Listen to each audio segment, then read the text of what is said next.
to Stormwreck Isle, where legends speak of a mysterious aura that emanates from the land of rare wonders.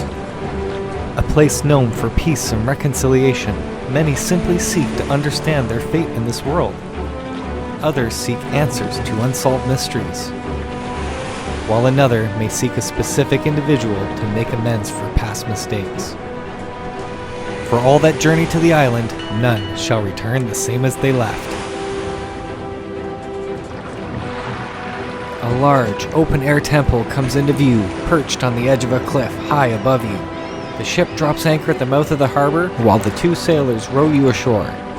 You have plenty of time to admire the towering statue at the center of the temple, depicting a wizened man surrounded by 7 songbirds.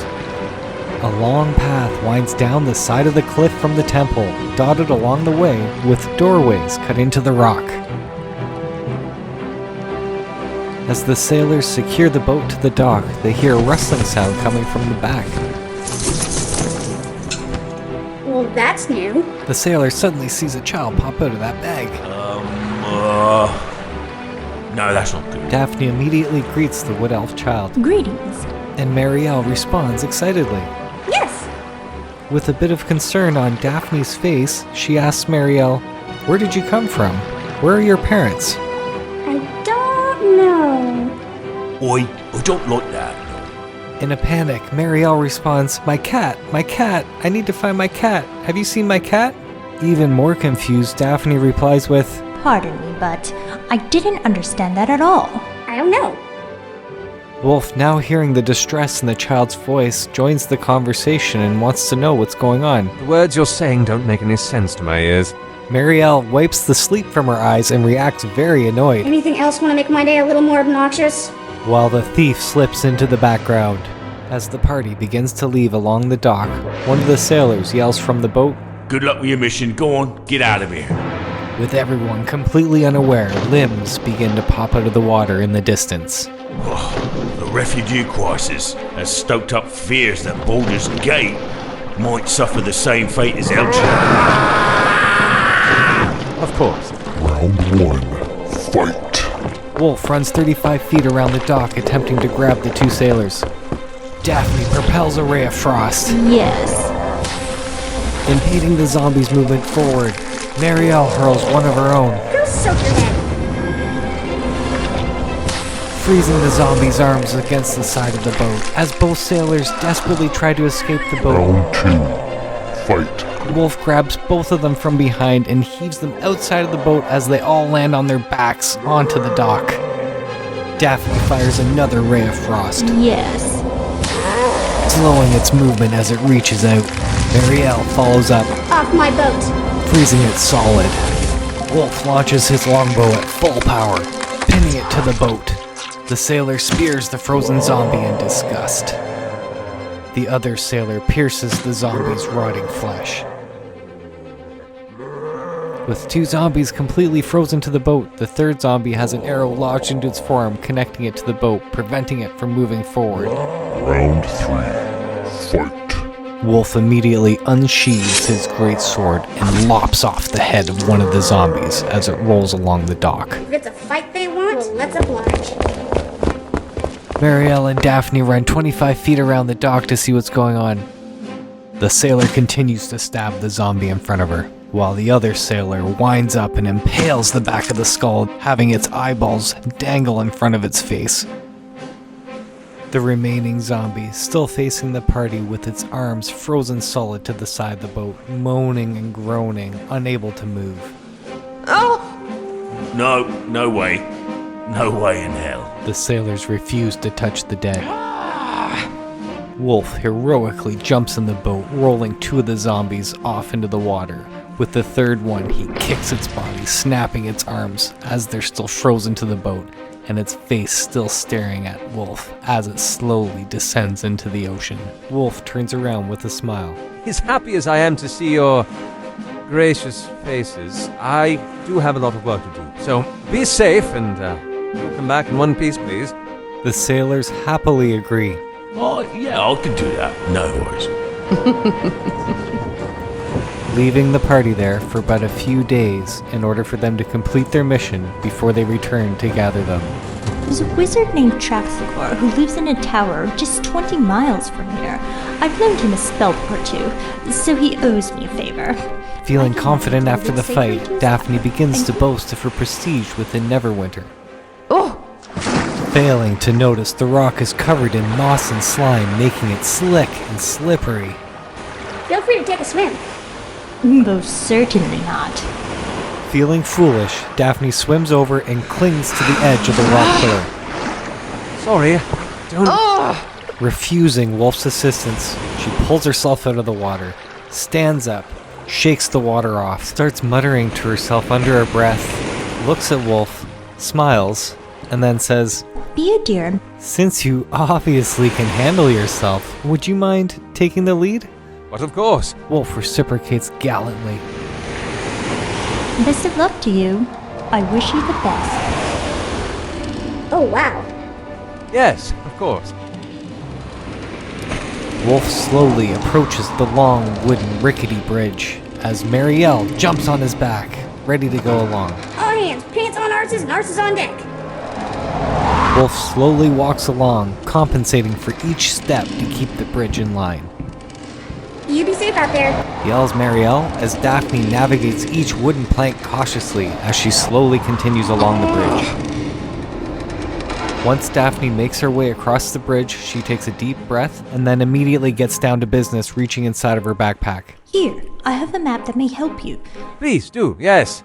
It might not be entirely reliable.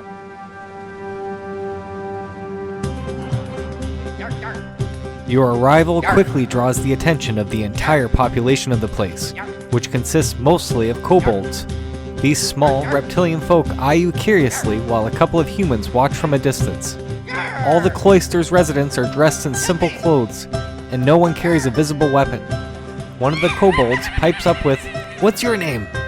And that, all the kobolds begin barraging you with questions. Where are you from? I don't know. What's that? I don't know. Why are you here? I don't know. And more that are lost in the din.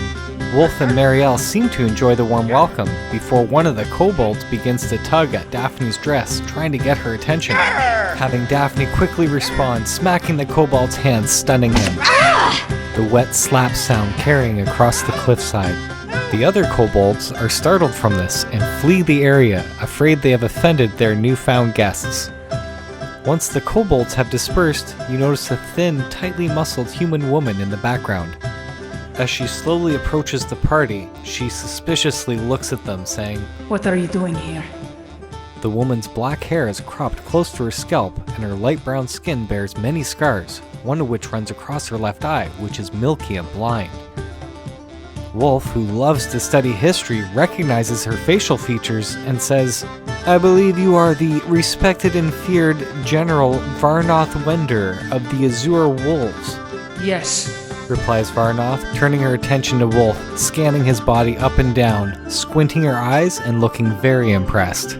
She continues, but I am no longer for hire, as I am retired and seeking solitude and restitution. Changing the topic quickly, Varnoth cups Wolf's hands, holding them gently, saying, Thank you.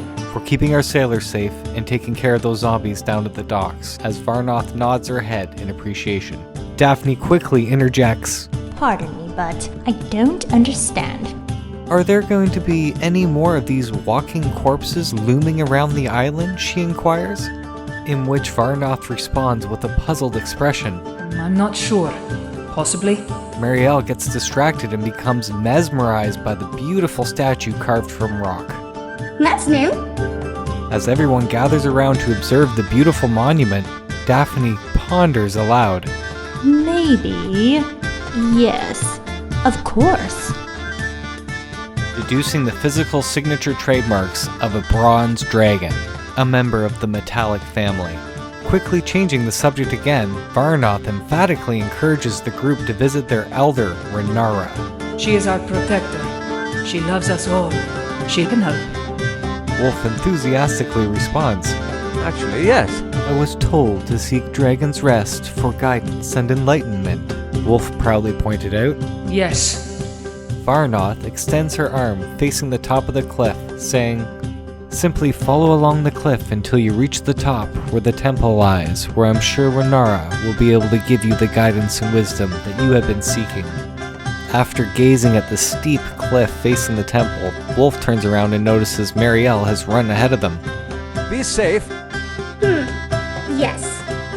Marielle quips back, going from a skipping speed to a slower walking speed. She then fearlessly approaches a late middle-aged man with pale skin, white beard, and gray-blue eyes. Ah, good. More come to gaze beyond. Welcome, friends.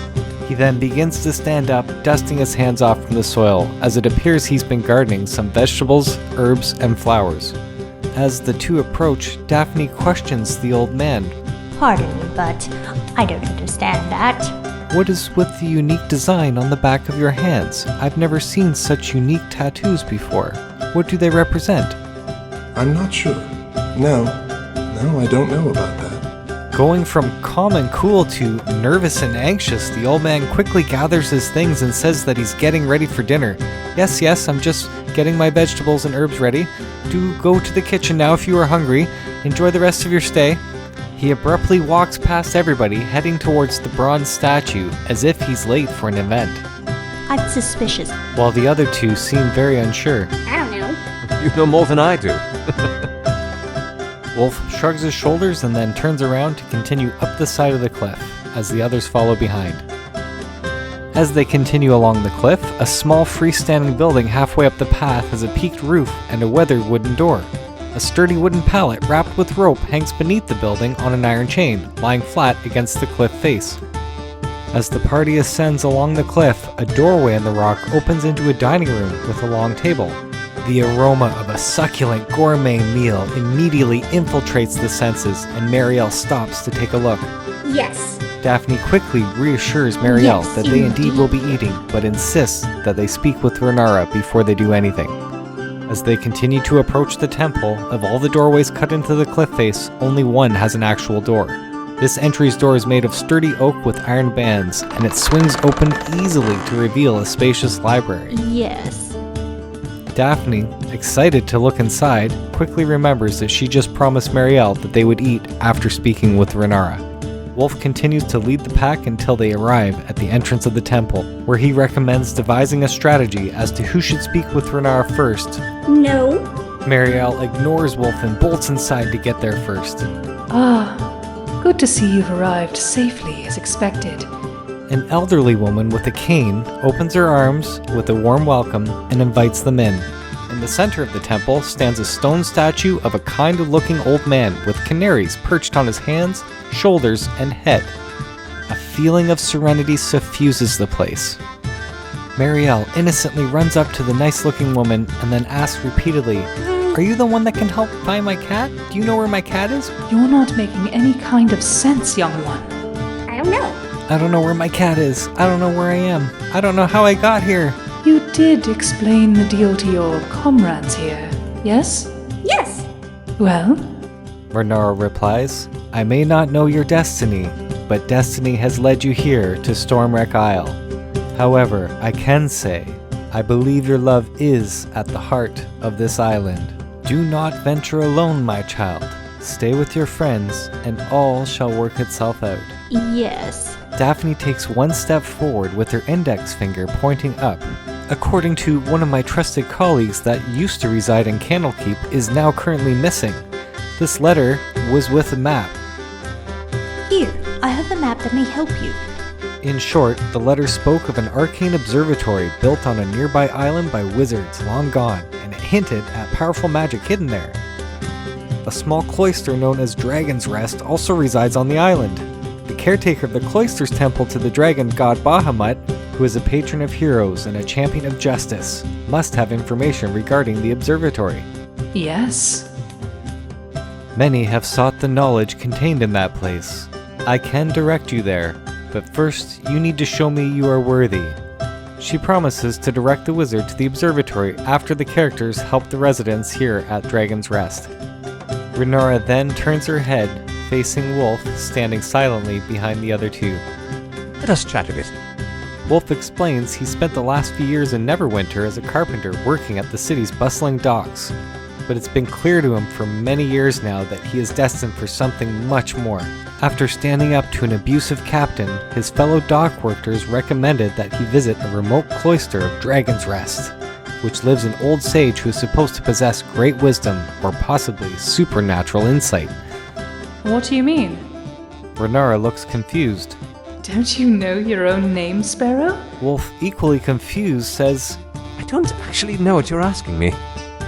If you believe you are destined for much more, Stormwreck Isle is in desperate need of some heroes. You should consider whether your heroic actions destroying those zombies are the first manifestations of that destiny taking shape. Please speak with the other residents of Dragon's Rest, as I believe if you help them, they can help you. Wolf's posture immediately stands erect with his chest out and says, Yes. But of course. Renara concludes, Many thanks for saving the sailors from those zombies. As a token of our appreciation, please feel free to eat anything at the kitchen, and you may stay at one of the rooms down below. May Bahamut's guidance lead you to whatever you seek. Farewell. And with that, Wolf, Daphne, and Marielle exit the temple to allow Renara to tend to her duties. As Wolf leads the pack down the side of the cliff, Daphne notices the slightly open door leading into the library. Maybe. No. Says Marielle as she grabs Daphne's hand, pulling her forward, leading her to the entrance of the kitchen. But of course. Wolf insists the two of them have something to eat. I'll be back in just a few moments, he says. A doorway in the rock opens into a dining room with a long table. 2 benches run the length of the table, and a single chair sits at the table's head. A short hallway connects to a small, tidy kitchen. Immediately upon entering, Daphne and Marielle recognize the same kobold that they had seen at the entrance. The very same kobold that Daphne slapped its hand and made all of the others flee. Holding a bag of seed, the kobold drops it, immediately noticing the two of them entering. Marielle diffuses the situation by rushing forward towards the kobold and engaging in conversation. Yes. Who are you? What do you do? Marielle asks. The kobold sighs in relief and without hesitation starts answering her questions. My name's Frub. I sit here in the kitchen. I cook food. I also help others with anything they need to do. Frub and Marielle exchange questions for about a minute or so. The hyper kobold immediately stops and recognizes that they are hungry. Please, have anything you like. Anything. There's much to have. Much food. Enjoy. Yes. Daphne anxiously grabs Marielle's hand, leading her to the dining room table, more than happy to see their banter end. With Marielle's attention now diverted, she quickly runs to the table and gorges on the first plate that she sees. Meanwhile, when Wolf had left, he immediately heard some profanities coming just 40 feet down the edge of the cliff. He had to investigate. Wolf walks down the path back to the small freestanding building with a peaked roof and a weathered wooden door that's slightly ajar. Wolf then gently opens the door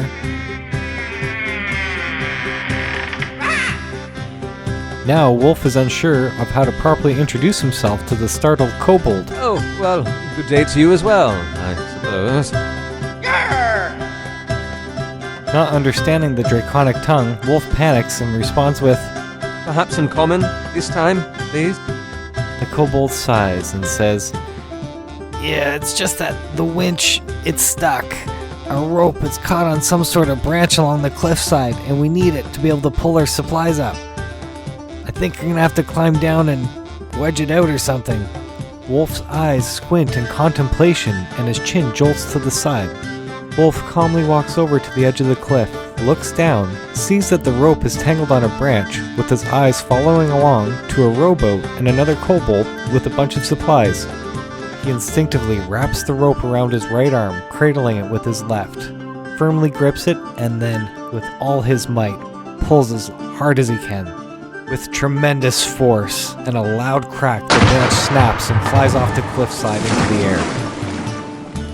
The kobolds scream in excitement as the rope now dangles in the air. The rope is free to pull her supplies up! The kobold yells, Thank you, Zark made a new best friend! You really are stronger than you look! As Wolf opens his mouth about to defend himself, He realizes the accuracy behind this statement and says, It's true. as the little red devil jumps up and down, pointing at him, laughing hysterically. Wolf nervously walks backwards and stumbles into the door, Well, goodbye. leaving Zark in stitches as he exits the building. Relieved to be outside and breathing the fresh air, his attention is caught by the caped halfling that was on the boat, making his way down the cliffside. This horrible feeling burns into Wolf's stomach, and he has a sense of urgency to gather the others and find out what the halfling is up to. He quickly races up to the dining room and abruptly interrupts their meal, Please. insisting they stop eating so they can pursue the suspicious caped halfling. That I can do. Daphne drops her utensils and springs into action, picking up Marielle, who doesn't even react, continuing to stuff her mouth and pockets with pastry. Within moments of the party descending down the cliffside, they catch a glimpse of the caped halfling having a conversation with the old man next to the platinum dragon statue. I'm suspicious. Daphne says, eyeing them up. However, Wolf is unsure. Sorry, I don't know. He whispers to Marielle to stay here while he sneaks ahead and listens in on the conversation. No? No. What? No, I don't know about that. Wolf decides to quickly go behind the dragon statue and take total cover. What you're saying is really inconceivable and improbable and stupid. Looking perplexed, Wolf continues to listen. I study and treat diseases of the mind. Oh yes, that's conceivable. The sounds of voices begin to dissipate as the two enter the building. Wolf hesitates for a moment and then slowly approaches the side of the doorway to ensure that he's not seen. Nope. Wolf hears rummaging coming from within, but doesn't realize the halfling is ferociously searching through the old man's desk. I don't honestly know about that. Now looking concerned, the old man tries to reassure the halfling. Sorry, I've never heard of that. Wolf, clearly hearing the tone of tension coming from within, has to peek around the corner to observe what's going on. If you're thinking of undercutting me or trying to run away with my gift, my boys here will track you down and hurt you real bad like. As the halfling unsheathes one of his daggers and holds it up to the belly of the old man. All right, I admit it. I'm not a doctor. Please, just Listen, and I can explain all of this. Please? As the halfling slowly twists and applies pressure to the dagger, making the old man sweat in fear. Put that down. That is not necessary. Fearing for the old man's life, Wolf suddenly runs into the room, grabbing the hilt of his greatsword, sternly warning the halfling. Yes, that could be a factor we could take into consideration. I just need to know where he kept his stash. And you know what I'm referring to. The rogue sadistically grins at the old man. Just as the tension comes to a boiling point, both Marielle and Daphne enter the room with their weapons drawn, ready for action. Wolf looks at the frightened man with the face of desperation. If there's anything at all that you can reveal to us, now would be the time, I would think. Yes? Along with the intimidation tactics of the caped halfling, Wolf is able to persuade the old man with his kind demeanor to reveal more information. My name is Tarok, and it is true. I am a former member of the Thieves Guild known as the Gilded Gallows. I did in fact betray the guild, though the story has been twisted in the retelling.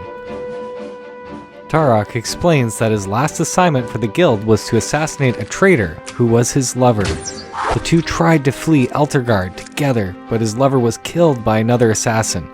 Tarok escaped, but no treasure was involved. The rogue scans the man suspiciously, but then says, You're no longer sweating. I can tell you are speaking the truth.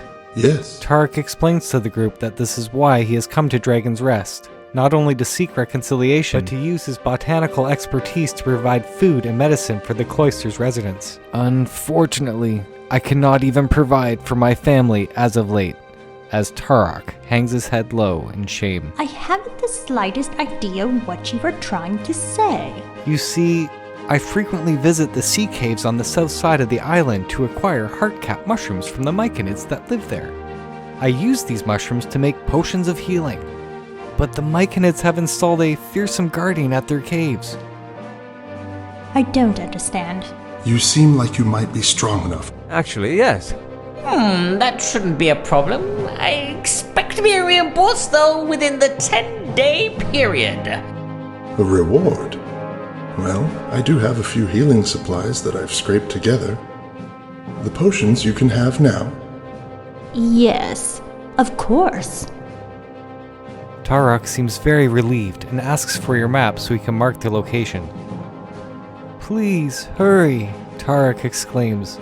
I only have a few supplies to last the next couple of days. Yes, of course. Wolf proudly accepts the quest for the party.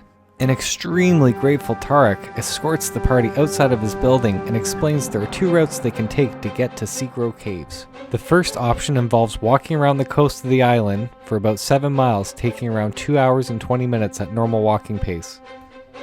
The second option that Tarok recommends is using the rowboat that the kobolds use to bring the supplies up and down along the cliffside. However, he believes the kobolds have had troubles with the rowboat lately, so he doesn't know if it's readily available. But he does insist to check the dock before choosing to walk along the coast, as it's a much safer venture. Yes, much appreciated. Thank you. Weather's right, keel is sound, good day for a sail. That's good, yes. Have a wonderful day. And, don't get stabbed. As the party is conversing while leaving Tarok's building, the halfling silently goes to the back of the line and gracefully slips his hand inside of Daphne's pouch, robbing Daphne of her personal letter from her missing colleague as she's completely unaware. Okay, business is concluded. Goodbye. The rogue now quickly takes the lead and rushes the party along to the docks. When all of them approach the rickety bridge, they agree they must walk in unison to keep everything in line. Once everyone has crossed the bridge, they can see a kobold in a rowboat sitting there at the dock. Yes. Before walking down the ladder, Daphne alerts the group to take their time as she remembers it's a very slippery slope. After they cautiously go down the ladder and then walk along the pillared rock, the entire team runs along the dock with Wolf at the very end speaking with the kobold. The name's Blep. Zark seemed to think nothing would work out, but you came along right at the perfect time. And it seems that I came along at the perfect time too. Everything seems to work out perfectly for me all the time, just as long as I carry my trusted dagger here.